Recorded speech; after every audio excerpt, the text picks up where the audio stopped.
This is Karen with NewClevelandRadio.net, and it is time for Avoid the Maze. You know, we are all walking through a maze of life.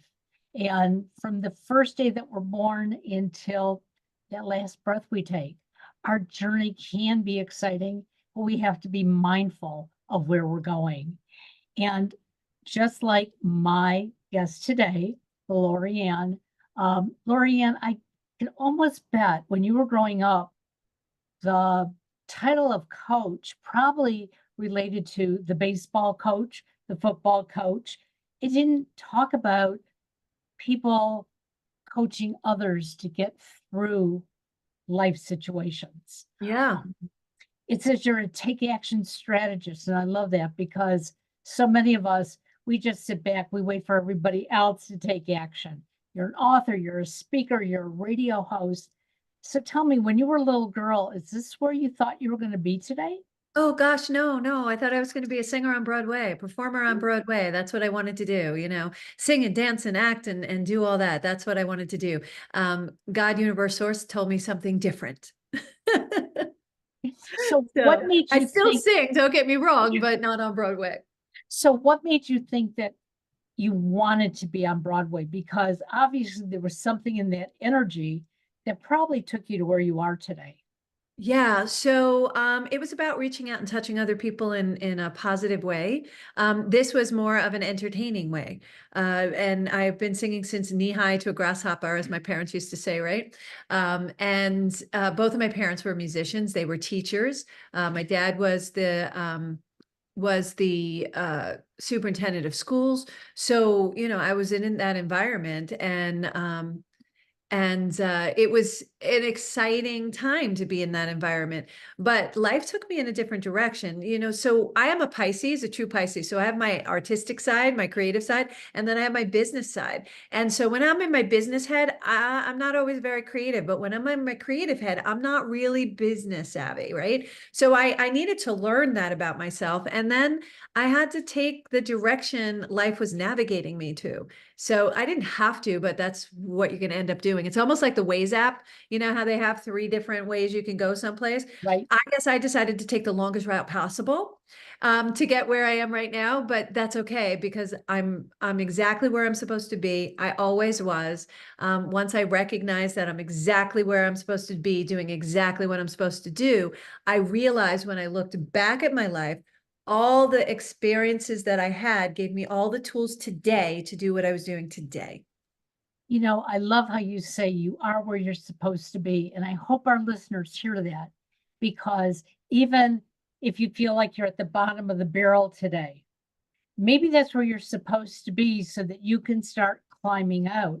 You don't feel that today, but tomorrow, when as you've maybe inched up a little bit, you're going to say, wow, that's why I was down there yesterday. Yes, let's look at it from a different lens. It feels like you're at the bottom of the barrel. You've hit the lowest low possibility. You can only go up from there. So there's a positive thing. Changing your lens and looking at maybe universe, God, source, however you refer to your higher power, has opened up an opportunity for you to see all the possibilities of what you could be. So if we look at that and take it from contrast to something positive and understand this, in order to know what we want, we need to understand what we don't want. So it starts from the don't wants. That's how we narrow things down. I don't want to do this. I don't want to be that. I don't want to experience this. So what does that say? This is what I do want to do. I do want to be a coach. I do want to help other people. I do want to do whatever it is that you want to do. So if we look at it with a different lens, it looks differently and it feels differently and it puts you in a different vibration, which opens you up to accept what is being sent to you. And a lot of times, and I know I did, you miss the whispers and the nudges that God, source, universe is giving us. And sometimes they're billboards. They're literally billboards that say a word that you're like, oh, there's confirmation. Oh, this is saying do it. Oh, I had things, I literally had a billboard that said coach. That's all it said on it. Now, why would anybody pay to do a billboard like that just said coach? At the end, it didn't matter the why. It mattered. It was there and my head was lifted and I saw it and it was a confirmation that I was in the right direction. I love that because, you know, I kept thinking many, many years ago that I was unhappy because everybody around me wanted me to be something that I didn't think I was. And I was fighting it. It would be like, well, I want to be that person, but I don't know how. And at my last corporate job, one of our managers on Friday would go around the room and say, what is the one thing that you like about a movie or music or whatever it was? And they'd get to me and I would just say, this is foolish. I just want to go back and do my work. And I didn't understand what I was doing at the time until I realized, wait a second, why am I so negative? I thought I was being positive. I want to go do my work. But no, I wasn't. I was being negative because I was closing myself off. I didn't know my favorite song. I didn't know my favorite movie, but everybody else around me did. You didn't know what you wanted. But when was the Yeah. last time, honestly, Nancy, when was the last time somebody asked you what you wanted? I'm sorry, Karen. I don't know why I called you Nancy. Maybe you were That's Nancy okay. in your past life or something. I don't know. But when was the last time somebody actually asked you what you wanted? They usually tell you what they want, but we're very rarely asked that. And we don't ask ourselves, what do we really want? Right. So I love that story that you're telling is that, you were trying to you thought you were doing the right thing, but you weren't listening and taking those nudges and those whispers that you were getting from people who surround you, situations that surround you. It happens in the weird way. Have you ever gotten in your car, Karen, and presuming you have one, and you had the radio on and the words to the song kind of answer a question you've been asking yourself all day?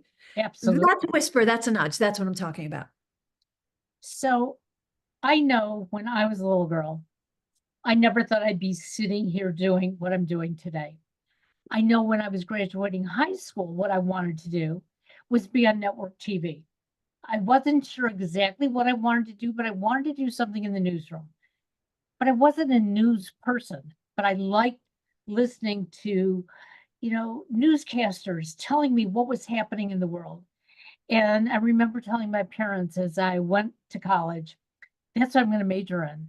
And my father said, oh no, get back in the car. Because if that's what you're going to major in, you're not going. And I thought, well, that's not fair.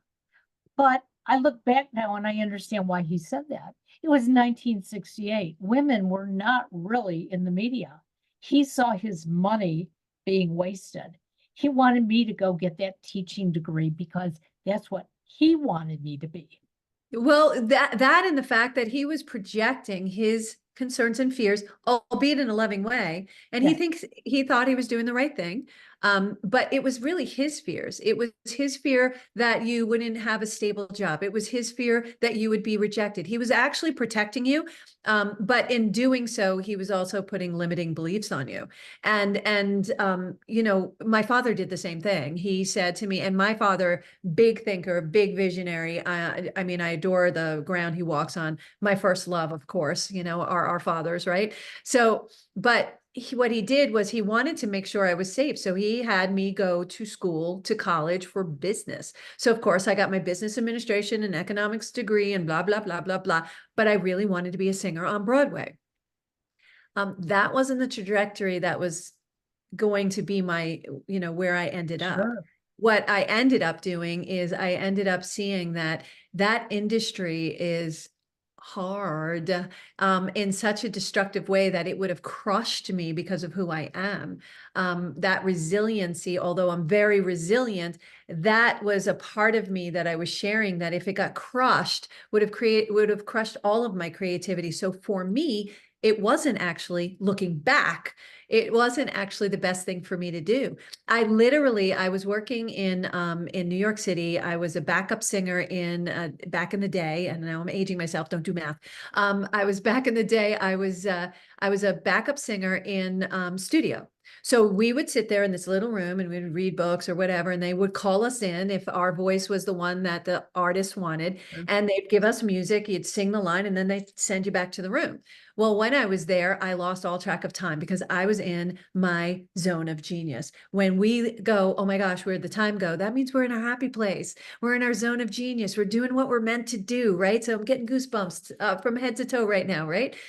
And I used to sneak out of that room and go into the engineer's room to figure out what does that board do and how do you do. And I asked the engineer, like drove him nuts. What does that do? What does that do? And they're like, stop asking questions. And I was just like, can't help myself. I want to know. But I learned through asking those questions and just being surrounded in what I thought was the best job in the world. Well, while I was there, I got this beautiful offer from a vice president, and he said, Lorianne, you have a great voice, best thing you can hear, right? You want to be a Broadway singer, blah, blah, blah.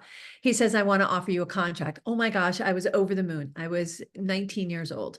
And he invited me up to his office, and he was talking, and then he made some inappropriate advances. And I was like, no, no, no, this is not, no, I don't want that. And he, all of a sudden, he switched on a dime on me, which just confused my brain because our brains don't work this way, right? Unless you have exposure to it. And I never had. He switched on a dime, and I suddenly became the most untalented. I would be unsuccessful. He said, you might as well get out of the business now, blah, blah, blah. Well, for 10 years, those words echoed, and I allowed them to have real estate in my brain about what he thought I was, because he didn't get what he wanted. But the reality is I took away my own voice for 10 years until somewhere along the line, I'm sure you've heard the expression, there's a reason, a season, and a lifetime that people come in. Well, there was a reason. This one girl sat next to me in a meeting, and she just turned to me out of the blue. She doesn't know me from Adam. And she goes, why do you take your voice away from yourself? Now, I think she meant talking voice. I heard singing voice, right? And I'm like, what do you mean? And she goes, just asking the question. And I turned away to think about it. And when I turned back, she was gone. Now, that sounds really crazy that this happened, but it happened. And I thought at that moment that I would never again allow someone else to take away my voice. And I would not allow anybody else to take away anybody else's voice. And I became an advocate. Well, an advocate turned into a mentor, which turned into like a muse for the people I was working with and working for. I was that person who was always that cheerleader. Does it sound familiar to a coach? Yes, I was the absolutely. person who was like, why aren't you writing that book? If that's what you want to do, follow your passion. I was that person who put together the Stars Awards to lift high school kids up. It was like the Tony Awards for high school kids, to lift them up and give them the attention they needed while giving them scholarships that were donated. So I became that person over time. Did I think of that when I was a young little girl running in the backyard in my hills, playing, Native American, because I am Native American? I was like, because I would find the arrowheads in the woods and stuff like that. And I was like, yeah. And I was always a princess, of course. I'm sparkly girl, right? When I have grandchildren, and I will have grandchildren, when I have grandchildren, I'm going to be called Grandma. That's how sparkly I like stuff, right? But did I ever think that's where I would end up? No. Matter of fact, I left a six-figure job because I wasn't feeling valued. I wasn't feeling seen and heard. I'm like, why am I here? I got up and left one day and said, thank you for the opportunity, left my access card and left, not having another job. Why? I wasn't being fulfilled, and I was actually getting sick. And so as a result, as I drove away, I was waiting for the nervous breakdown or the other shoe to drop. And I was like, I don't know what I'm going to do. I have two kids. I'm a single mom. I have a house to hold over my head, and I just left a six-figure job. What are you thinking? And you know what happened, Karen, on that ride down the Long Island Expressway? This weight came off of my shoulders. I never had the nervous breakdown. I never had that other shoe, other boot to drop. I actually saw a vision of what my life could be, and I followed that vision. And I was given that direction because I was paying attention to those nudges and those whispers. Prior, I had swiped them away and ignored them to the point where I felt like I got run over by a truck and then backed up over again. That's how bad everything needed to get. And I blew my whole life up in order to really start being awake and seeing those nudges and those whispers and taking the lead, because they're always there to guide us, because all our success codes are right here, Karen. They're right inside us when we're born. We just have to look inside, and I wasn't doing that. You know, it's interesting, and I love doing this show because when I meet people like you, it's like, well, I was down a very similar path. Okay. Wasn't making six figures, but I was the breadwinner in our house. I excelled at what I was doing. My husband never looked at it like, oh my God, if you lose your job, we're going to be short. We were both going out and doing, and I loved my job, but the culture was Yeah. killing me to the point that I'd come home from work every day in tears. And my husband didn't see the tears. He just heard the frustration, and his comment was, that happens in the workplace. And I'd be going, but it shouldn't be. I love my students. I love the people that, I'm working with, but not the people I'm working for. Yes. And I got so sick one day, I went into HR and I said something, and they said, you should take some medical leave. And at first it was like, no, no, no, let's just get this fixed. It was, no, take medical leave. And I did because I thought, you know what? They're offering it to me. I'm going to take it. I'm going to recoup and figure things out. And I wasn't on medical leave 2 days. And I got a letter that said, you abandoned your job. You are no longer employed here. And it depressed me, but I got to get out of this depression. So you depress me, but you know what? I'm going to go find that answer. And the next day I made a doctor appointment and I said, this is what happened. I can't stay here. This doctor was absolutely wonderful. Not a psychiatrist, not a psychologist, a GP. And he said, what is it you want to do with your life, Karen? And it just all came out. Yeah. Said, then go do it. And my first comment was, but I'm not sure we can afford it. He said, have a conversation with your husband. And I did. And my husband said, hey, we're just going to have to do things differently. So I heard something very specific there, and I want to point it out to your listeners. Very specific. He was telling you, focus on the what, not the how. Exactly. Focus on the what. When we set goals, this is a time of year we all set goals for 2024, right? Or for whatever year we're going into, we set goals.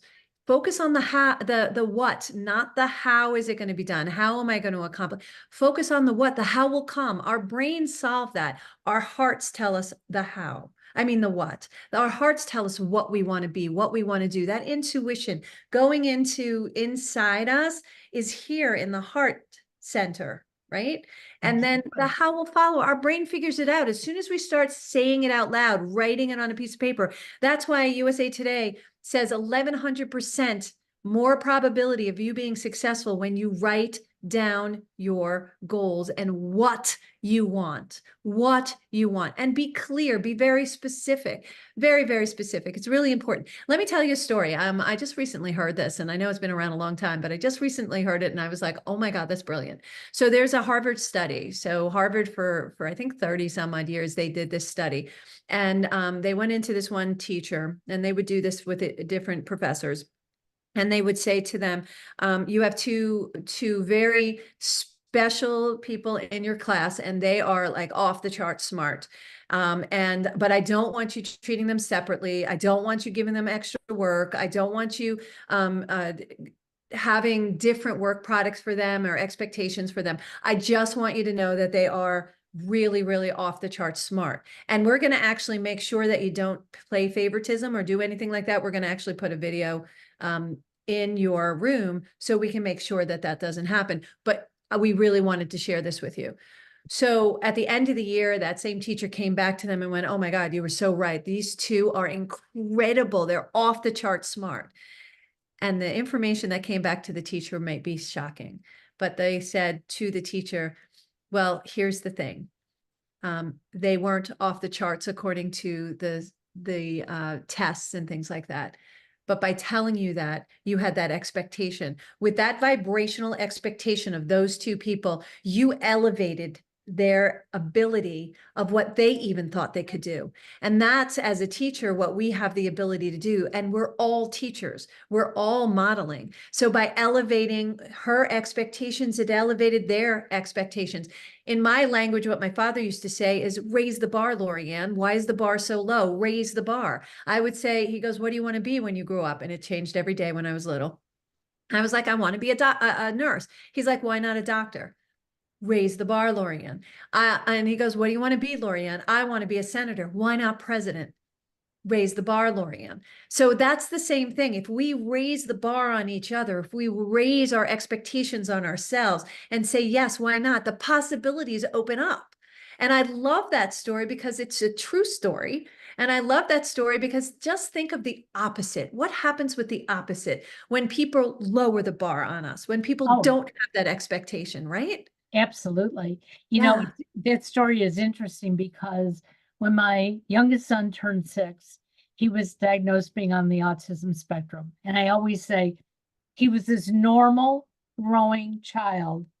And one day we get a diagnosis and everybody looks at him differently. And he Label. had, he had a wonderful neurologist who said to us, stop listening to people. And I said, but the school's treating him like he's got this horrible disability. He said, let your son do what he wants to do. Well, that was difficult because the school sort of contributed. But in the last 10 years, he's now in his early 30s. He broke away from the mold. One day he threw his medication away because he kept saying, this does nothing for me other than make me feel odd. He realized where his deficiencies were, but he saw all the things that he could do. And Yes.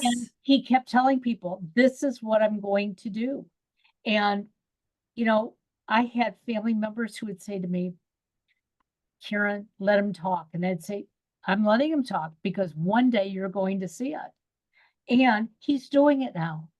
And he's not satisfied where he is. He's just keeps going and going. I was visiting him over the holidays and he had me come to his office. Not one person, but everyone in the office told me something special that he does. And I just like, that's because he's not going to stop. Yes, because he raised his own bar. You Right. raised the bar for him instead of saying, oh, this is the expectation. It's going to land right here and you're going to stay right here. That's called pigeonholing. And that's not okay. I'm not okay with that for me. I don't like it when I see other people. And that's why I'm a coach, because I want you to take action and understand 92% of us don't take action. We think about it, we dream about it, but we never take those steps. That's what I help you do. I help those other 8%. And I want you to be in the 8%. I want you to be in the 8%. I want to move that percentage higher, quite frankly. And that's what my personal goal is, to move that percentage way, way, way higher. You know, what you were saying really resonates with me. I have an older sister. She was diagnosed as, and at the time, this is how they diagnosed her, mentally retarded, which is now on the low end of the spectrum, as they Right. say now, right? And the same thing, my mom would say, you know, go make the beds. And we shared a room and go make the beds. And I was like, well, why isn't she making, and I was younger, I'm like, why isn't she making a bed? Oh, Lorianne, she can't do that. And I was like, yeah, heck, she can't. I'm going to teach her how to do it. And sure enough, because in my mind, she could, and she was gonna, I taught her how to do it. Did it take time? Yes. Was it perfect? No. But did she get it? Yes. And did she actually end up making it really well? Yes. And I continue to raise the bar, Lorianne. Right. So that was the lesson I was taught as a little girl, raise the bar. And when I did, my sister stepped up to it. Another quick story is I learned how to sew. My mom taught me how to sew when I was young. And I got my first house and I was excited and I wanted to make these curtains. And mom went, okay, you're good. And she was down in South Carolina. I was up in New York. So I had to do everything by phone. This is before you know, Zoom and stuff like that. Right. That would have been so much more helpful, I got to tell you. But anytime, you know, she goes, go get a pattern and then, you know, let me know if you have any problems. I'm like, okay.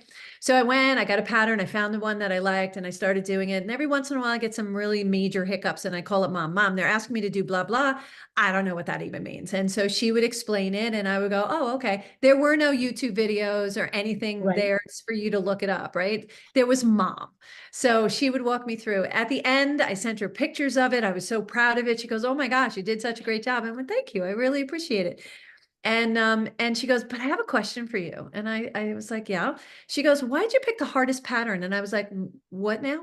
She said, so there's easy sew and then there's Vogue. Vogue was the hardest, most advanced patterns that you could sew. Why did you pick that one? I was like, well, I like the design.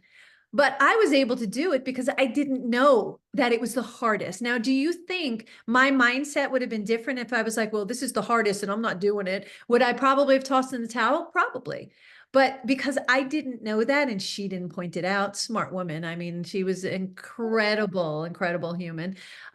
She didn't point it out to me till after the fact to get me to recognize the fact. And again, these are all things I learned along my journey that I get to share with my clients, is that if you raise your own bar, if you don't think about how difficult something is, it's going to be a challenge. If it's not challenging, it's not fun. You're not growing.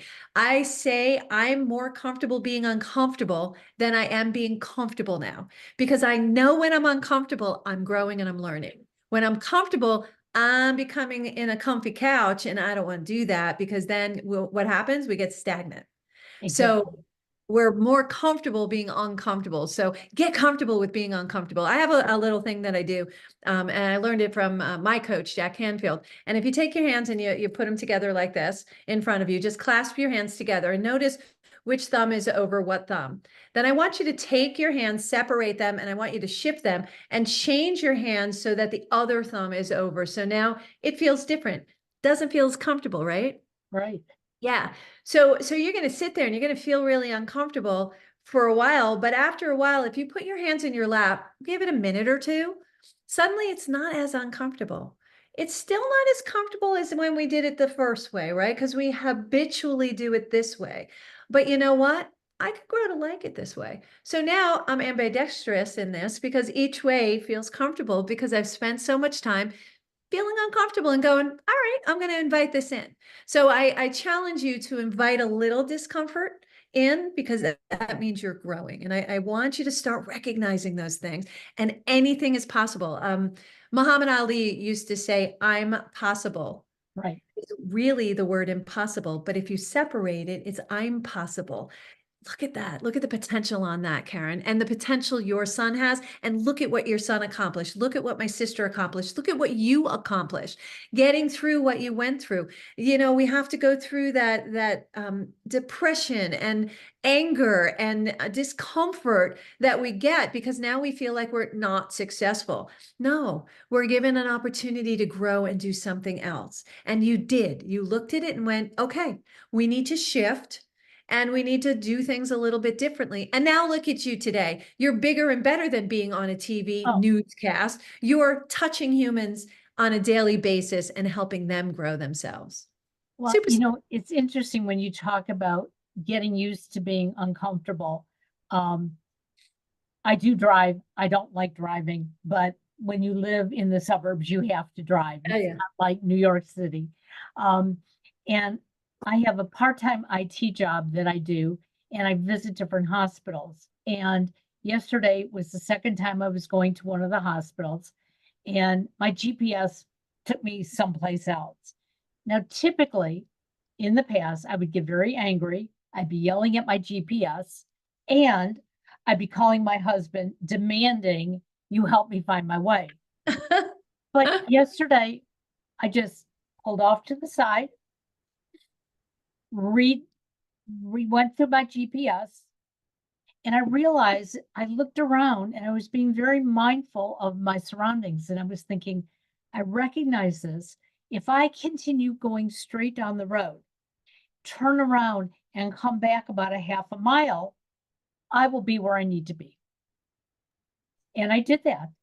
And when I pulled into the parking lot, I celebrated.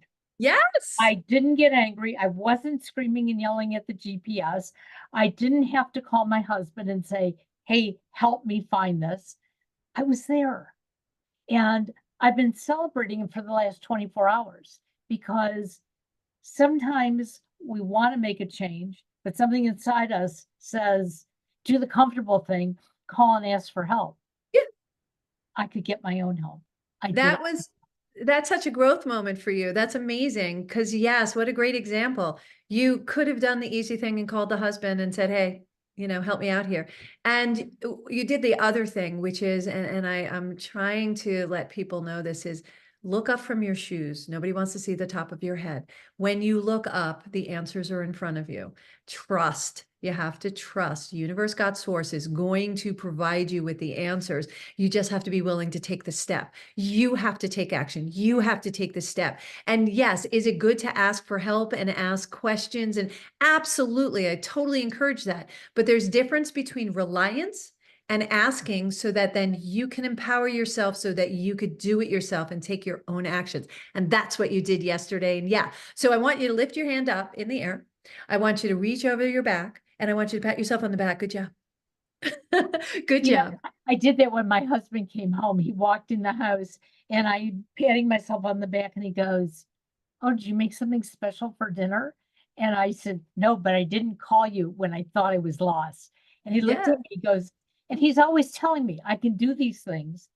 But, I grew up in a household with two older brothers, and it was always implied that the men know it all. Okay. The men have the answers. And so when I would get stuck, but when it happened yesterday, I kept thinking, what would I tell one of my clients? Would I tell them it's okay to sit in the car and just go ballistic? No, I would tell them, take that deep breath. There's an answer out there. You can figure it out. And maybe the answer would have been calling my husband or pulling into the gas station and asking for directions.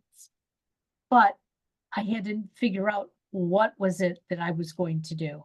And that's Yes. what you do with your clients. Yes, without a doubt. I help them take the action. I ask them, ask themselves why they're doing what they're doing. Ask them what they want. Not tell them they can't do it. We're able to do anything. Again, our success codes are inside. But I want you to share with everyone. I'm going to flip this on you. I want you to share it with everyone. How does it make you feel? Because you're beaming and smiling like there's no tomorrow Yep. because of the pride that you feel. Talk about that feeling, because I know that feeling when I achieve something that I didn't think was within reach. It's not that I didn't think it was possible. It didn't occur. How does that success feel? How does that feel? I feel 10 feet tall, to be honest. Okay. It's, I felt the growth right away. And, I have some of my clients who say to me, Karen, you're in your 70s. Why are you doing this? Why? Because I'm still alive. I'm still growing. Why not? And I have the opportunity to do it. I have the opportunity to look at all those years when I thought I couldn't do certain things. Graduating high school, I wanted to get into broadcasting. My parents weren't going to go along with it. But every job I had, I did some sort of public speaking. It was still in me. Right before my mother passed away, I was staying with her up in Michigan and I was running my podcast from her apartment. And I said to her one day, Mom, I'm going in the other room. One of your caregivers will be here. I'm going to go do a podcast. And she grabbed my hand and she said, Are you a famous radio personality? And I said, I'm the most famous person in this house. Nice. And when I got onto my podcast, I was just like, I was beaming Yeah. because if we don't think of ourselves that way, our audience won't, nobody else will, and we come across differently. And Yeah. that's why when I achieved this yesterday, I wrote to a number of my clients and I said, I'm just like you. I could fall into that bad pattern, but I chose, wait a second, what can I do? Yeah. And you can do it. You can do anything. And my mom always said that. My dad always said that. You can do anything. You can be anything. And I was like, yeah, yeah, yeah. But the truth is we can, if it resonates with you, and we're here for a purpose. We just need to find where that sweet spot is, where that loss of time happens. I know when I'm coaching, I lose time. I actually have to put an alarm on because I go for hours I love being with my clients and I love watching them get their aha moments. But understand that, it's both of our experiences in the past, all those tools we collected over the years for the various jobs.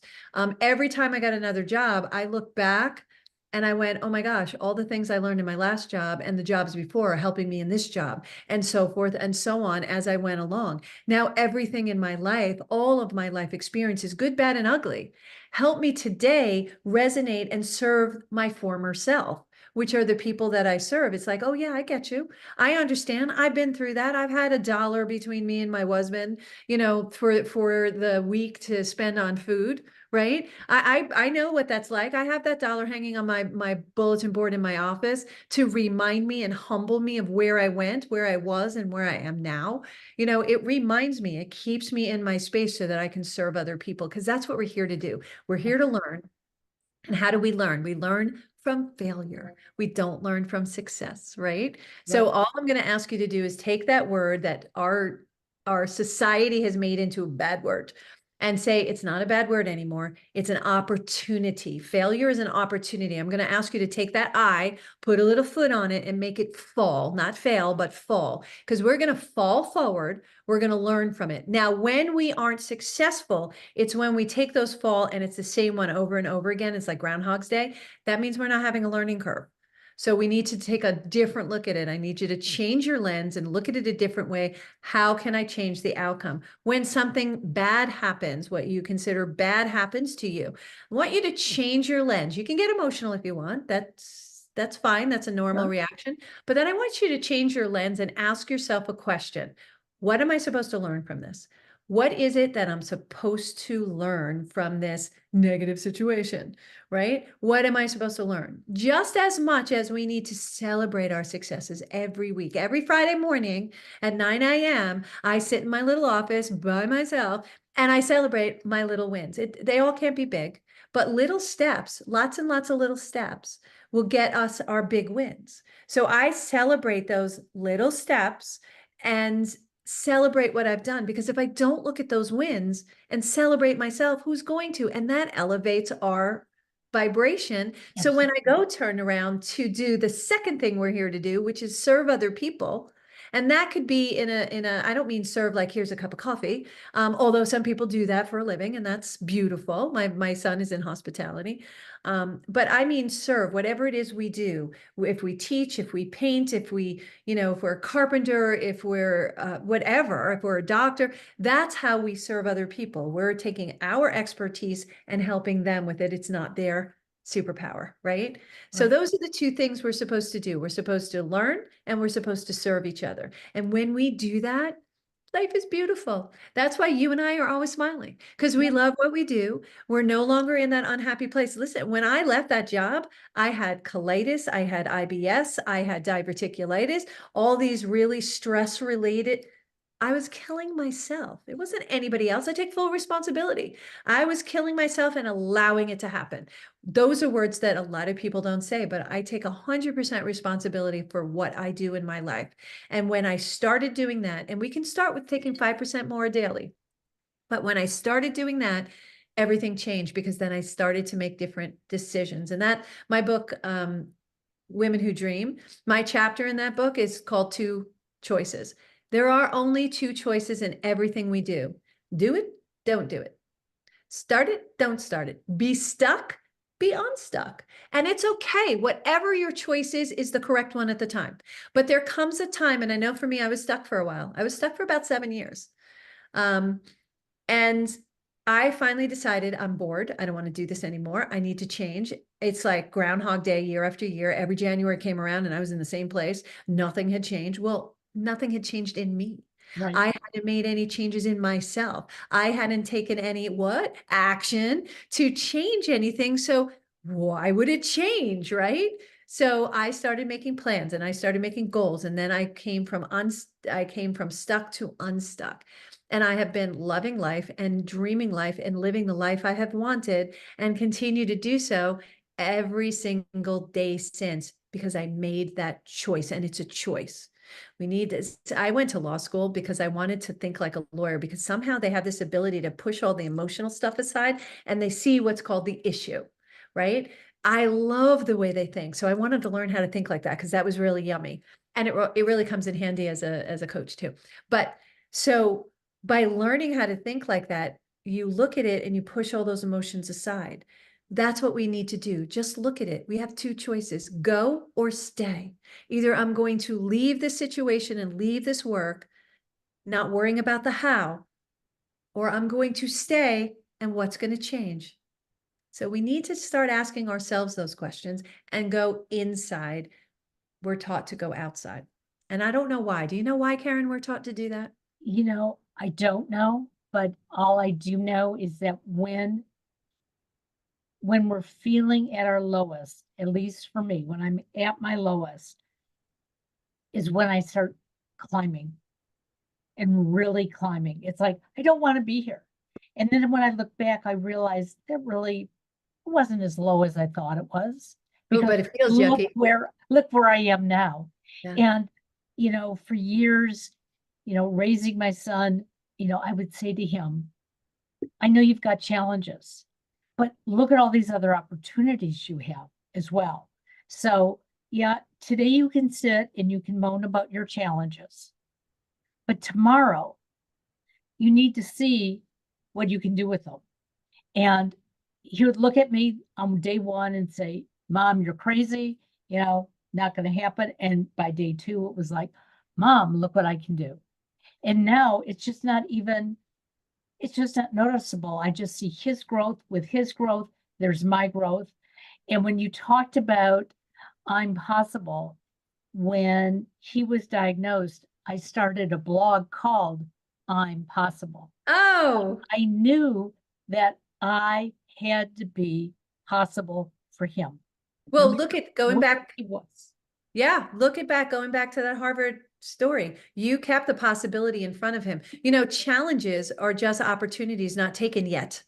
Right. Not yet taken. Challenges are just opportunities not yet taken. So that you kept those possibilities in, everything is possible. There is nothing off the table. Everything is possible. So, but let me be very clear. You don't become an overnight success. There really isn't anything such thing as an overnight success. There's an overnight 20-year success. There's that, but we do have to take action. We still have to take steps. We can't say, this is what I want and sit back and go, make it happen. Yep. That doesn't happen. So I want to be really, really clear about that. I'm not, blowing smoke or making fake dreams. We do have to take action. That's why I'm a take action success coach and a strategist, because we have to strategize. What do we have to do in order to get you there? And I liken it to eating a pizza. So the pizza is my big dream, but I don't do it in one bite, do I? We don't eat a pizza in one bite. We slice it into slices. We cut it into slices and then we take bites. So let's look at that big dream. We're going to take that big dream and we're going to break it into actionable plans, right? And then we're going to take that and blow it up into little steps we're going to take. And I will challenge each one of you, yourself included, Karen, that if we just take one action every day towards our goal, just one action, the rest of the day you can play. The rest of the day you can do anything you want. But I need you to take one action, be it big or small, but take one step towards your goal. You have 356 in a year. Where do you think you'll be by the end of the year? You'll be farther than I was during those 7 years that I took no action. But even with the action you weren't taking, it was brewing. Well, It had to have been. I had to be in those 7 years of stuckness. I had to feel what I was feeling in order to serve the people that I do today. I had to understand how that felt and what I was doing. And I wasn't not taking action. I was just taking different things. I was learning different modalities. Those modalities serve me now. I was learning how to meditate. I became a Kundalini meditative practitioner, right? I was getting certified an herbalist. I was getting certified as an aromatherapist. So I really was taking action, but it didn't look like it because it looked like I was doing all me stuff, but that's how I was growing me. So I really was taking action in those, but I wasn't unstuck because I was still doing that same job and I wasn't happy there. But all these other things were making me happy. I was learning about astrology. I was learning about anything I could possibly learn about as a distraction, but it really wasn't. I needed to learn these. I was exactly where I was supposed to be at the exact time. I was learning exactly what I was supposed to learn at the exact time. I was meeting the exact people that, by the way, are in my life now. because of where I was going, and those people helped me serve my clients as well. And I know you're shaking your head fervently because you know Oh, what I'm talking about. So absolutely. everything, even if it seems hopeless, we're exactly where we're supposed to be. We just have to ask different questions. And the different question is, what am I supposed to learn from this? What's the next step? Just take baby steps. So often we're looking 10 years down the line, and we should be looking at the next minute, at the next moment. The officers, the SEALs that went in and did some extraordinary things on behalf of the United States. Those SEALs look at every minute. They don't look at the hour down the road. They don't look at the end of the day. They look at, what am I doing right now? Because that's all that matters. And that goes back to being present. What happened, happened. What's going to happen is going to happen. So be present in what you're doing and who you're with. I lost so many years with people, with really being with them in the room and being. That's why we're called human beings. We're not human runners. We're human beings because we're supposed to be. And one more challenge I'm going to ask you to add to the one action you're going to take every day is learning the pause, learning to take the pause. Doesn't mean you're lazy if you're not moving. Doesn't mean you're not doing and you're not being if you're not running, running, running, running, running. I'm a New Yorker. I talk fast, I move fast, everything I do is fast. That's what we do. Blah, blah, blah, blah, blah. I don't want to do that anymore. And I've stopped doing that for the last few years. And I pause. I pause before my clients. I pause after my clients. I clear the way to open my mind and my soul and everything so that I can let whatever else is coming in. And that's when the good, yummy stuff comes in and you're like, oh, I didn't notice that, So pick up your head, lift your head up, look up. Nobody wants to see the top of your head. They want to see your eyes. Make eye connection with other people, and you're going to see the yumminess in the world from a different lens. I love it. I am so glad we had you on, Lorianne. Um, I am full of energy and I'm not sure what to do with it right now, but I'm going to think about it in between now and my next show. I will tell you one of the things that I did learn in the past year. I was doing shows back to back, and I kept saying I love doing it. But at the end of the day, I was exhausted and I couldn't remember who I really spoke to at 8 o'clock in the morning. Yeah. And I have to tell you that one of my coaches through Podmatch said to me, Karen, stop. Why are you doing so many podcasts? And I said, because I love it. They said, you may love it, but you're ruining it for yourself. Yeah. Take the time in between. And, I'm booking so far out in advance. And I've had people say to me, well, why are you booking 6 months in advance? Because I'm not doing them back to back anymore. Because you can. Well, because I can, but because I'm appreciating what I'm doing now, really appreciating it. Whereas Yeah. before I was enjoying it, I'm enjoying it, but I appreciate it and I'm learning. Yes. And so that energy of appreciation comes through what we do. That vibrates us higher. And that the nonverbal is so much stronger than our verbal. Our Right. verbal is messed up anyway. Our language is wild, right? So we can get into another whole conversation about that. But the nonverbal is a lot more, a lot stronger. There are times you walk in and you're like, you hear what they're saying, but you're not feeling it. Yep. It's because their nonverbal is truthful. So when you're experiencing it, you're being present, you're giving yourself time to absorb it. It's like reading a book.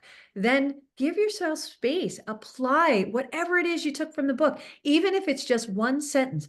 Just apply it, just live in it, saturate yourself in it, and then move on. And that's what we're doing. We're rushing by. We're like the train, and we're not enjoying the sights that we can see outside the train. So slow the car down, slow yourself down. And I love that you're doing it more intentionally. I want us to think of everything that we're doing, do it with intention. And when you do, you're going to enjoy it even more. you learn, you expand, and then you can help bring that forward to other people even more than you already do. Karen, I am so grateful for the opportunity to be on the show with you. I'm so grateful, and hopefully I earn the privilege of your time, your listeners' time. I'm just so thrilled to be here. So thank you so much for having me on today. Well, thank you. We'll have all your links in the show notes. So anybody who wants to follow Lorianne, please do. Um, you know, coaches support other coaches, and Lorianne does things that I don't even touch on. And I think that's important for people to know. I'm working with 3 coaches and they all help me in different ways. I got 5. Got So 5. I got you, girl. And here's another thing. If you're working with a coach, make sure they have a coach, at least one, because coaches without a coach are uncoachable.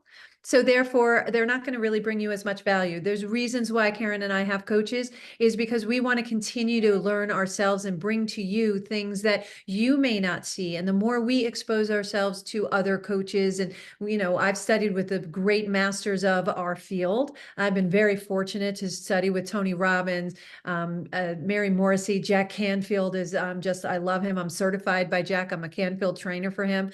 By learning from all of these great coaches, it allows us to bring to you what you may not be able to afford, and also allows us to bring different tools to you. Some people don't resonate with the Tony Robbins method. Some people resonate better with the Jack Canfield. Some people resonate better with Joe Dispenza. It just depends, the Grant Cardones of the world. We can bring that to you because we do the education, we spend the money to do that, but then we bring it to you in a different way. And you need to have a coach who has a coach. And there are a lot of people who call themselves coaches out there. Just check on that. That's the first checks that you should stop at before you work with a coach. Again, thank you so much. Have a great day, and stay warm in New York. Thank you so much. Have a great day, everyone. Thanks, Bye-bye. Karen.